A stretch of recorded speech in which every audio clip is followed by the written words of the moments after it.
Hello guys, welcome to the channel. आज के video में हम देखेंगे जावास्क्रिप्ट में वेरिएबल्स कैसे डिक्लेयर करते हैं। ओके।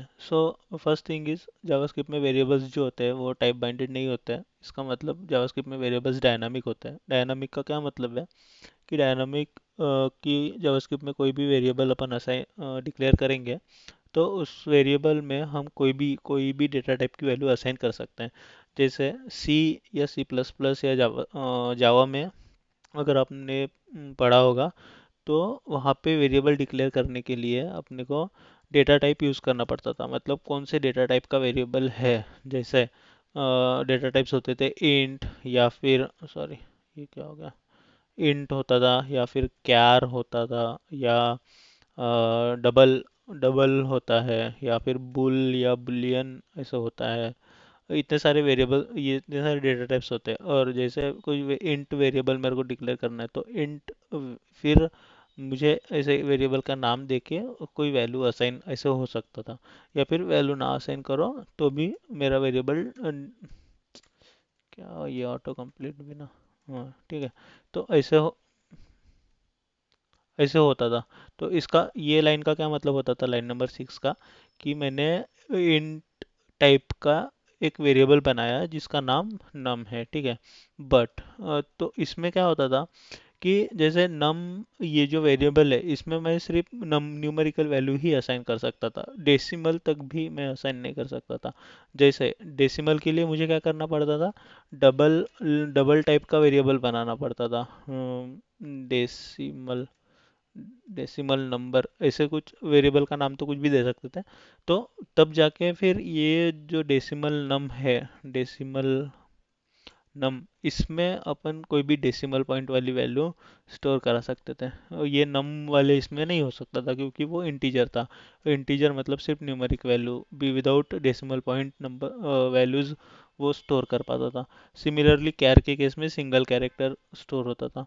लेकिन ये सब जावास्क्रिप्ट ने बोला कि ये सब हटाओ, हमको डेटा टाइप से कोई मतलब नहीं है, तो आप सिर्फ वेरिएबल डिक्लेयर करो। वेरिएबल डिक्लेयर करने के मैं 3 तरीके देता हूँ। अब बस वेरिएबल डिक्लेयर करो, फिर उसमें आप कोई सी भी वैल्यू असाइन कर सकते हैं। ठीक है, तो ये हो गया जावास्क्रिप्ट का dynamic nature regarding two variables. अब वहाँ पे, या अब यहाँ पे 3 तरीके हैं जावास्क्रिप्ट में वेरिएबल डिक्लेयर करने के। पहला तरीका है वैर। ओके। वैर से डिक्लेयर करने का तरीका सिमिलर है, बस जहाँ पे अपन सी सी प्लस प्लस या जावा में या नॉन डायनामिक प्रोग्रामिंग लैंग्वेजेस में जैसे डेटा टाइप लिखते थे वैसे यहाँ पे सिंपली वैर लिखना है। अगर हमको इंट भी चाहिए, इंट वेरिएबल चाहिए, या मतलब इंट स्टोर करवाना है, कैर स्टोर करवाना है, डबल स्टोर करवाना है, या फिर बुलियन स्टोर करवाना है, अपन वेर लिखेंगे। कोई डेटा टाइप मतलब मैटर नहीं करता। और सिंपली वेरिएबल का नाम लिखेंगे, जैसे वेरिएबल का नाम लिख दिया नेम, ठीक है। तो ये लाइन क्या कर दी है इसने, वेरिएबल, ये हो गया वेरिएबल डिक्लेरेशन, ठीक है। तो ये जो लाइन 15 है, ये लाइन 15 ने क्या किया, एक वेरिएबल डिक्लेयर किया जावास्क्रिप्ट में, और जिस वेरिएबल का नाम है नेम। ओके। सो अब नेम तो डिक्लेयर कर दिए, लेकिन जैसे अभी नेम डिक्लेयर किया, या फिर नेम की जगह पे मैं वैसे ब्रांड भी डिक्लेयर कर सकता था, ठीक है। ब्रांड, ये अब मेरा ब्रांड वेरिएबल का नेम हो गया। तो वैसे नेम कुछ भी दे सकते हैं, लेकिन नेमिंग कन्वेंशन के लिए एक ही चीज़ है कि ये जो नेम है ये नंबर से स्टार्ट नहीं हो सकता। ये स्टार्ट किससे हो सकता है, या तो ये अंडरस्कोर से या फिर किसी भी अल्फ़ाबेट से। अल्फ़ाबेट कैपिटल या स्मॉल कुछ भी हो सकता है, कैपिटल स्मॉल एनीथिंग चलेगा। और ये अंडरस्कोर एक्सेप्ट करता है, नंबर से अपन डिक्लेयर नहीं कर सकते। देखा आपने, यहाँ पे एरर दे रहा है, और एरर होवर होवर करूँगा तो मैं यहाँ पे दे रहा है कि एन आइडेंटिफायर और कीवर्ड, कीवर्ड अपन वेरिएबल डिक्लेयर कर रहे हैं ना, इसलिए can not immediately follow A numeric literal. मतलब ये जो कीवर्ड है ये वैर कीवर्ड है। मैंने बताया कि 3 कीवर्ड से वेरिएबल डिक्लेयर करने के लिए, वैसे कीवर्ड्स काफ़ी सारे हैं, लेकिन वेरिएबल डिक्लेयर करने के लिए अपन 3 कीवर्ड्स यूज़ करते हैं, वैर, लेट और कॉन्स्ट।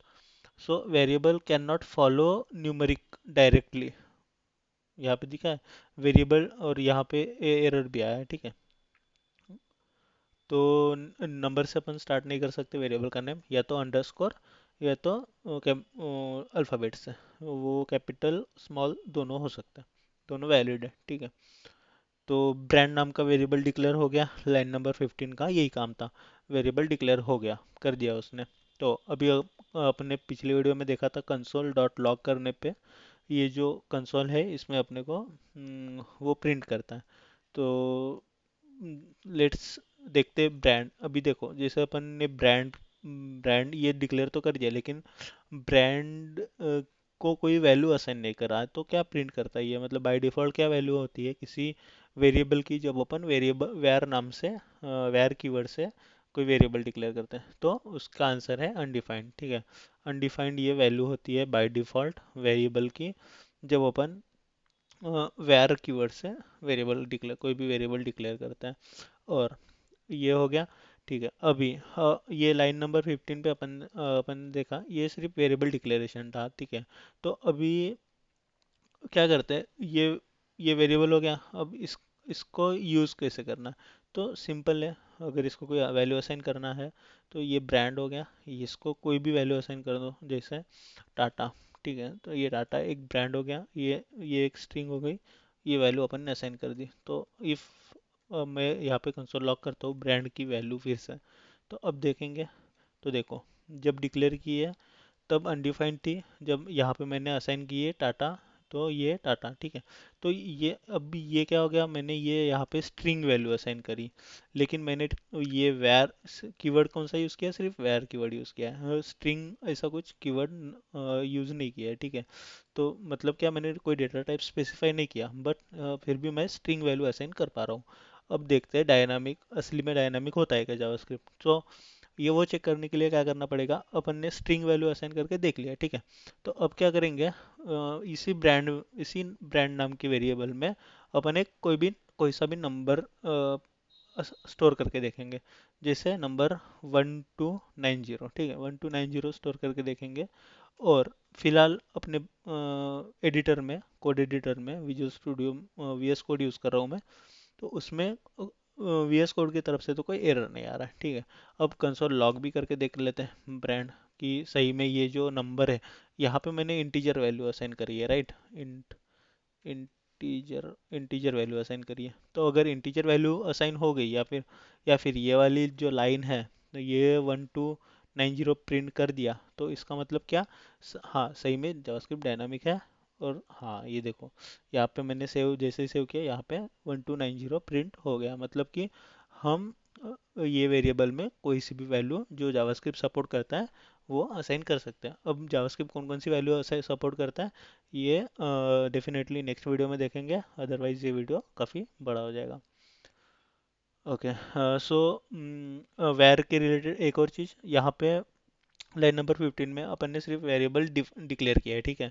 तो दूसरा तरीका क्या होता है कि जैसे सपोज इस केस में क्या था कि ये ब्रांड वेरिएबल अपने को पता था कि कोई वेरिएबल ब्रांड है जो अपने को बनाना पड़ेगा, जिसकी value eight the time of declaration अपने को पता नहीं थी। बट समटाइम्स क्या होता है, जैसे एज वेरिएबल है, और एज वेरिएबल है, और इसकी वैल्यू भी हमें पता है, सपोज किसी की एज 18 है, तो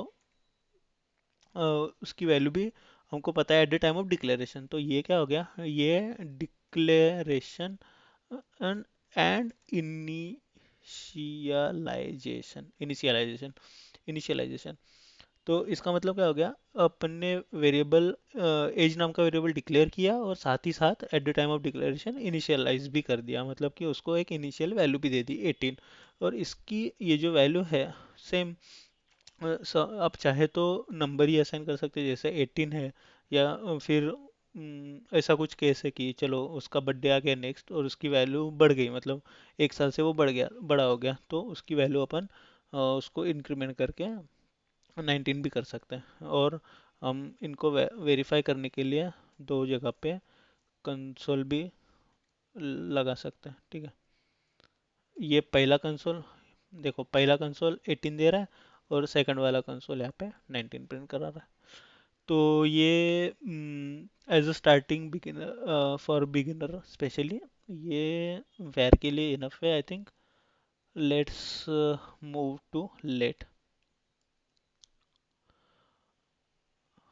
ओके. सो लेट के लिए जैसे ये काफ़ी सिमिलर है वेर से. बस लेट में क्या होता है, लेट कीवर्ड का यूज़ करते हैं जैसे ही, मतलब दोनों दो अलग वेज है, right. So similarly first difference है कि वैर के केस में अपन वैर कीवर्ड यूज़ करते हैं, लेट के केस में लेट कीवर्ड यूज़ करते हैं.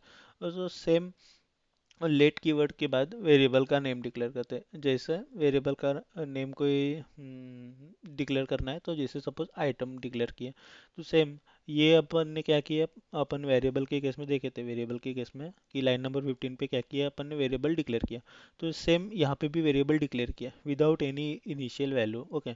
तो अब लेट कीवर्ड से वैल्यू वेरिएबल जब डिक्लेयर करते तो उसकी इनिशियल वैल्यू क्या होती है, बाय डिफ़ॉल्ट वैल्यू क्या होती है, वो भी चेक कर लेते हैं, ठीक है. तो देखो यहाँ पे भी ये इसकी भी वैल्यू अनडिफाइंड होती है. इसका मतलब क्या कि वैर और वैर और लेट कीवर्ड से जब अपन कोई भी वेरिएबल डिक्लेयर करते हैं विदाउट एनी वैल्यू, उसकी वैल्यू क्या होती है, by default undefined. Undefined means क्या, कि उसकी वैल्यू नहीं है. ओके. वो वेरिएबल तो है, उस वेरिएबल की मतलब मेमोरी में ये तो है, हाँ लोकेशन तो है, लेकिन उसमें कोई वैल्यू नहीं है अभी तक. दैट मीन्स इन अनडिफाइंड है. ओके. तो सिमिलरली फिर आइटम को अपन कोई भी वैल्यू असाइन कर सकते हैं. जैसे आइटम इक्वल्स टू असाइनमेंट, ये जो इक्वल्स टू है प्रोग्रामिंग लैंग्वेज में इसको असाइनमेंट ऑपरेटर बोलते हैं, ठीक है. और ये असाइनमेंट ऑपरेटर का यूज़ करके क्या कर रहे हैं, हम ये वैल्यू असाइन कर रहे हैं कोई भी. जैसे आइटम है, सपोज लैपटॉप, लैपटॉप एक आइटम है, ठीक है. आइटम, ये वैल्यू असाइन कर दी, सिंपली लॉक कर दिए आइटम, आइटम. ओके. तो यहाँ पे देखना कंसोल लॉग में आ गया लैपटॉप करके. तो सिमिलरली जैसे अपन ने एट द बिगिनिंग डिस्कस किया कि जावास्क्रिप्ट एक डायनामिक लैंग्वेज है, तो उसमें अपन ये आइटम को पहले स्ट्रिंग वैल्यू असाइन करी, अभी अपन कोई भी न्यूमेरिक वैल्यू असाइन कर सकते हैं, जैसे 9870, कुछ भी आप असाइन कर सकते हैं. और वेरीफाई करने के लिए कंसोल लॉग भी कर सकते हैं. तो यहाँ पे देखना पहले अपन ने लैपटॉप असाइन करी जो कि एक स्ट्रिंग वैल्यू है, यहाँ पे उसके बाद में अपन ने एक इंटीजर वैल्यू असाइन करी जो कि एक इंटीजर वैल्यू, मतलब जो कि एक इंटीजर वैल्यू है. ओके. सो ये था. और फिर सिमिलरली जैसे वैर के लिए देखा था, हम इनिशियल कोई भी वेरिएबल को इनिशियलाइज भी eight the time of declaration कर सकते हैं.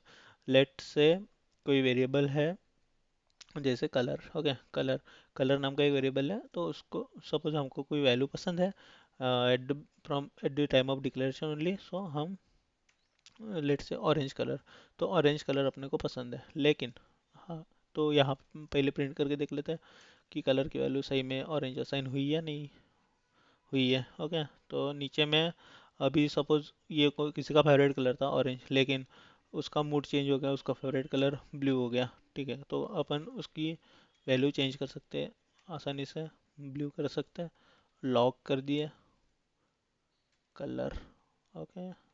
Console lock. तो देखा यहाँ पे ब्लू हो गया.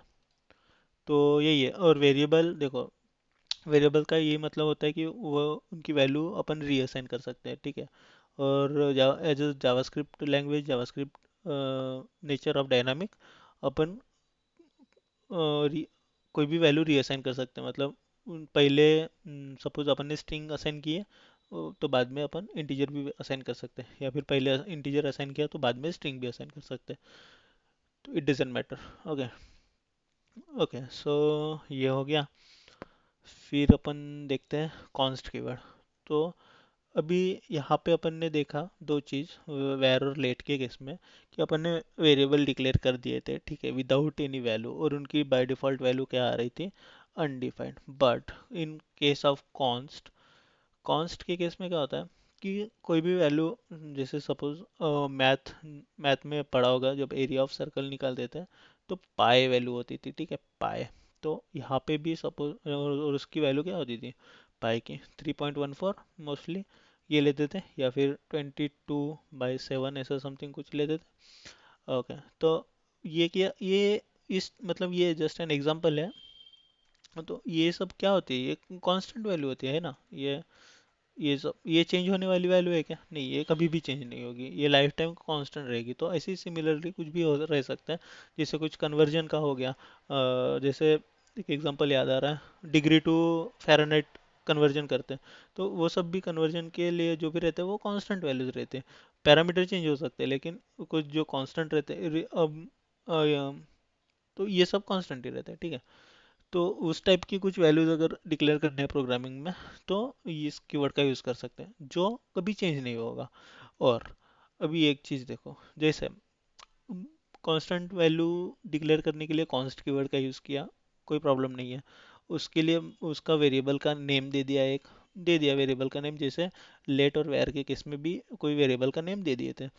बट यहाँ पे एक चीज़ नोटिस करोगे, ये मैंने जब इनिशियलाइज किया यहाँ पे, सिमिलरली यहाँ पे इनिशियलाइज किया, बस प्रॉब्लम डिफरेंस क्या है कि यहाँ पे मैंने लेट या यहाँ पे मैंने वेयर, बट यहाँ पे मैंने कॉन्स्ट यूज़ किया और वेरिएबल यूज़ किया। वेरिएबल नेम तो हर जगह अलग अलग है, कोई प्रॉब्लम नहीं है। बट यहाँ पे फिर भी एक एरर आ रहा है। क्या एरर आ रहा है कि const declaration must be initialised. इसका ये क्यों? देखो, सिंपल सी बात है, मैंने क्या बताया कि कॉन्स्ट की वैल्यू अगर अपन ने एक बार डिक्लेयर कर दी है, जैसे लेट से इसकी वैल्यू मैं 3.14 डिक्लेयर कर रहा हूँ, डिफाइन कर रहा हूँ, तो ये क्या हो गया, अपन ने डिफाइन कर दी वैल्यू एक कांस्टेंट की, डिफाइंड वैल्यू ऑफ कांस्टेंट, ठीक। ये कांस्टेंट की वैल्यू डिफाइंड हो गई। तो अब देखो, जब अपन बोल रहे हैं कि ये वैल्यू कांस्टेंट है, तो कोई सेंस बनता है कि इसको अपन 3.15 कर दें? कोई सेंस बनता है? नहीं बनता है ना। तो अब देखना, अब जैसे मैं यहाँ पे लॉक करूँगा 3 पाई की वैल्यू, तो यहाँ पे देखना एक बड़ा सा एरर आ गया। ये मैंने मेरे ब्राउज़र ने डिक्लेयर नहीं, मतलब डिटेक्ट नहीं कर, ब्राउज़र बोल रहा हूँ सॉरी, मेरे कोड एडिटर ने डिटेक्ट नहीं किया, बट देखना ब्राउज़र में मेरे को एरर आ गया। क्या टाइप एरर आ गया? Assignment to a constant variable. That means constant variable को अपन at the time of declaration ही कोई वैल्यू दे सकते हैं, मतलब कि उसकी वैल्यू डिफाइन कर सकते हैं, उसके बाद में उसकी वैल्यू चेंज नहीं कर सकते। नहीं तो वो क्या सिंपल, मतलब अगर ऐसी कोई रिक्वायरमेंट है कि जिसकी वैल्यू चेंज हो सकती है, तो उसके लिए अपन लेट या फिर वेर कीवर्ड का यूज़ करेंगे। एंड टू बी ऑनेस्ट, आजकल मतलब रियल टाइम में जब आप कोड करोगे तो मोस्टली आप लेट ही यूज़ करोगे, वेर का काफ़ी कम यूज़ होता है, मोस्टली लेट या फिर कॉन्स्ट यूज़ होता है। एंड कॉन्स्ट का यूज़ तो ऐसे वेरिएबल डिक्लेयर करने के लिए भी होता है, और मेनली कॉन्स्ट का यूज़ एरे वगैरह डिक्लेयर करने के लिए होता है। क्योंकि एरे जैसे ऐसे एरे डिक्लेयर करते हैं, तो ये एरे जो है, मतलब ये काइंड ऑफ डेटा टाइप है, सॉरी, डेटा टाइप नहीं, डेटा स्ट्रक्चर है। तो ये सब भी अपन सीखेंगे आने वाली वीडियो में। आने वाली मतलब ये नेक्स्ट या नेक्स्ट वीडियो पे most probably data structure and data types cover कर लेंगे। तो वीडियोस आने वाले देखते रहिएगा, वो हो सके तो लाइक कीजिएगा, और कुछ आपको लगे कि कुछ मॉडिफाई या कुछ बेटर इम्प्रूवमेंट हो सकता है, तो ज़रूर आप कमेंट कीजिएगा, ठीक है। तो आई थिंक इस वीडियो के लिए इतना काफ़ी है। तो ये कॉन्स्ट का अपना छोटा सा ही था, क्योंकि एज अ स्टार्टिंग इतना काफ़ी है। ये बस ध्यान में रखिएगा, जैसे ध्यान ध्यान में रखने वाली चीज़ एक ही है कि कोई भी वैल्यू है, जैसे फॉर एग्जांपल मैंने पाई का लिया था, जिसकी वैल्यू चेंज नहीं होने वाली है in whole program, in whole code. तो पूरे कोड में अगर किसी कोई चीज़ है जिसकी वैल्यू चेंज नहीं होने वाली है, तो it's a better practice to use constant variable. Okay, and constant variable declare करने के लिए हाँ और एक चीज़ है, कॉन्स्ट जब भी अपन कॉन्स्ट वेरिएबल डिक्लेयर करते हैं, तो एक कन्वेंशन टाइप है कि जो वेरिएबल का नेम है वो अपन पूरा कैप्स में लिखते हैं, ठीक है। ये एक काइंड ऑफ प्रोग्रामिंग प्रैक्टिस है, जो फॉलो करते हैं। इससे क्या होता है, आसानी होती है वेरिएबल्स आइडेंटिफाई करने में। जैसे ये फुल कैप्स में दिखा तो आसानी से समझ में आ जाता है कि ये जो है कांस्टेंट वेरिएबल है। एंड कॉन्स्ट का यूज़ कब करना चाहिए, जब कोई भी जैसे अपन कैलकुलेशन कर रहे हैं, और जैसे सपोज हम लेट रिजल्ट निकाल रहे हैं, 3.14 into something some value, okay some value जैसे रेडियस, ठीक है। तो इस केस में ये ऐसे, ये इनको बोला जाता है मैजिक नंबर्स, ठीक है। अपन ने क्या किया, कोड में डायरेक्ट नंबर्स यूज कर लिए। तो instead of using this number we should define, sorry, ये 3.14, we should define this 34 in a constant, because this will be constant, right? And this radius will be dynamic, but this 34 will be constant. So we should define this 3.14 in a constant variable, which we have done here, and we should use this. Okay, I think that is it for this data type or sorry, variable declaration introduction video. Hope you guys liked it, and thank you.